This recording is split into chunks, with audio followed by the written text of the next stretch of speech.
Excellent. So we are going to wrap this out. Nice, actually. In design, don't they always say odd numbers are better than so anyway, 1, 3? So I might be making that up, but anyway, it fits because this is video 5. 5. Right? So we just had the idea there. We've got the compelling case. You know, we've done the journey. We've started creativity, the how to. We focus on the ideas. We execute the creativity.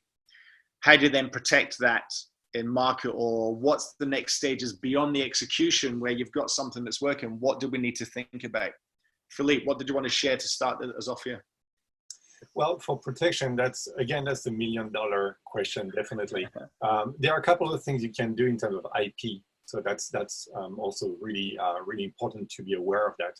Mm-hmm. On product and services, trademark, making sure that your brand is protected. You can, if it's a product, you can have a design registration, which makes sure that the look and feel of your product will be taken care of and protected, which means that competitors cannot really copy too literally what you've been producing. Mm-hmm. And of course, there are patents, and there are, again, different strategies around that, and you need to talk to a patent attorney to make sure that you have the proper advice. But there are quite a number of strategies around that in order to help you protect. And those strategies, for some business and some industry, do not quite apply because they are really fast turning goods. And sometimes just being first to market is the key. And some other that have long-term vision with their developments, it's very important to have an IP portfolio. Mm-hmm. The IP portfolio also really raises the valuation of your company. So there's really something to consider around that just for that mere fact. Yeah, I absolutely get that. And I think we're in a world though where, and I'll talk to this from an SME space as well, because that's sometimes, I've been down that path. It's sometimes a tricky one and an expensive one, and maybe not always viable, depending what it is that you're doing, of course, right? We're also in a world though where to differentiate, to have a 10 out of 10 uniqueness of anything you're doing, whether it be a product or service, is actually very difficult, because unless you do have a unique product that is IP protected, trademark protected, or patented, that you then, and this is the second part of that, can resourcefully, legally enforce, which is also sometimes a challenge for some businesses. Unless you have all those things, to have a 10 out of 10 uniqueness to stay ahead is so difficult. It's not funny for a lot of businesses. It's if you look at market, and even you strip it back to something as blatantly obvious as fashion, Oscars night, the designers come up with their new dresses and trends, the stars wear it, and the very next day, replicas, right? Now, we all know they're not the same, but it's about that, people copy. We're in a world where you can access knowledge, information, ideas, and it's become a harder journey, particularly when you're coming down to service offerings. Certainly my field in soft skills and training and development, it's a noisy space, and it's harder to get those. So I would talk to the way it actually comes from solution selling, the idea of solution selling. If you look at your business, you've got to start to really regularly look at what is highly unique about your business, and at the same time of value to the end user, meaning, does it give them a great desire or fulfill a significant pain? Because in that 4 square, I think you call it a Venn diagram, the 4 square, highly unique, highly valuable is your point of difference. And even if it's not IP, patented, trademark protected, you can still start to regularly hone in on aspects of your product, features of your product, features of your service, or to be blunt, features of how you enact and execute things that make you different. And that's the piece I would say that you can do and you need to do regularly to remain competitive in market. I will definitely tie that also to the brand and building your brand.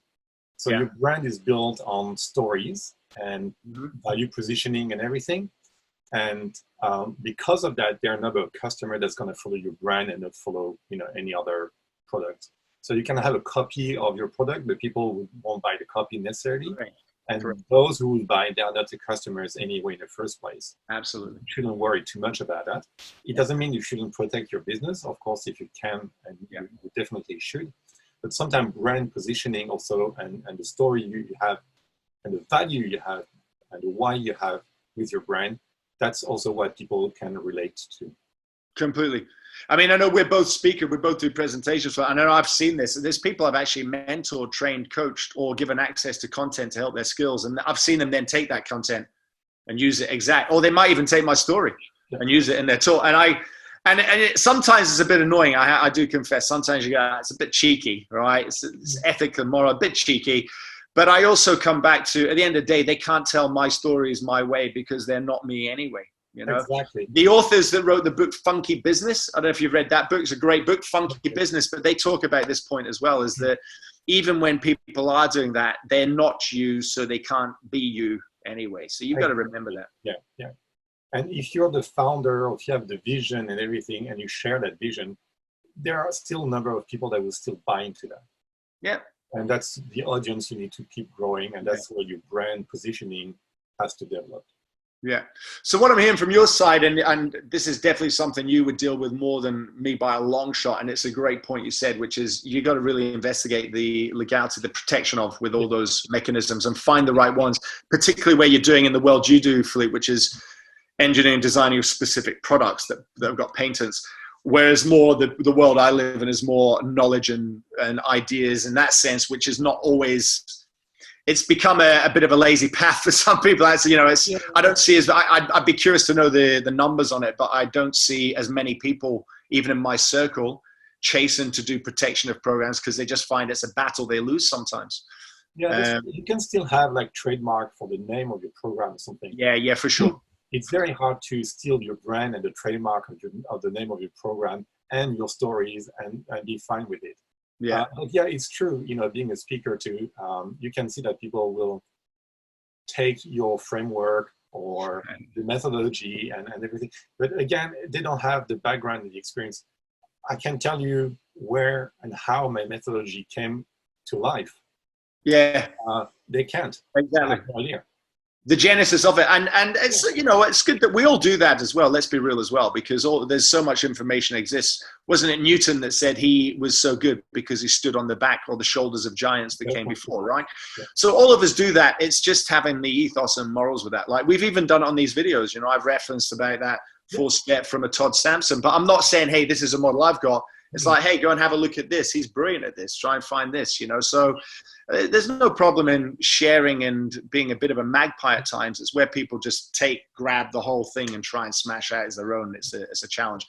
But I would come back. The one thing, we'll reverse it this time. I'll close on my one thing. I'll come to you. I think for me, the one thing is just really be mindful to refresh how you're positioning, differentiating your business. Highly unique, highly valuable. There's other quadrants within that. And in fact, you need to, because that's how you battle the aspect of being perceived as the same as everybody. It's how you battle being put into a bucket war of pricing as a commodity. Yes. It's how you battle where people don't see the value, right? Which is a big topic for me. So you've got to keep revisiting uniqueness and value to the end user. What about you? What's one thing for you on here to wrap up? How do you protect and once that creative idea is out there? I'm struggling this time with the one thing. I'll say maybe two, but I mean, go for it. Say two. That would be the brand. So build a brand, build that with your audience, build the stories, share the initial values and intention that you had that were at the beginning of the journey. So I think that's very important. And then there are legalities in IP. Have a check with your IP lawyer. See if you can have some trademarks, see if you can have some design registration, maybe some patents. There are ways to somehow protect. And sometimes just having a bit of protection is also a bit of a deterrent for other people just to blindly copy what you do. Yeah, absolutely. I've definitely been down that path. I had IP trademarks on like some of my programs. I've just got that much content. It's not worth it, I don't think, for all of them, but there's ones that I do, ones that I've kind of elected manually. Anyway, that's been great. So thanks so much, Philippe, for spending the time with me. We've managed to get these 5 segments. We were going to do 4. We've got 5. For people listening, hopefully that gives you some great ideas, and watching on here to get some ideas around creativity, innovation, the journey, compelling case, the how-to, building the time, you know, the execution, the protection of it. It's an end-to-end. I know, Philippe, you and I have spoken. There's other bodies of work that we can collaborate on, and we'll look to do that in the near future. So thank you so much for spending your time with me this morning, and we'll see you. Well, we'll speak soon, definitely, and I'll hopefully see you soon as well. Hopefully, all this passes and we start at least getting outdoors and seeing everybody again relatively soon. Thank you, Mark. Thanks, Philippe. Cheers, mate.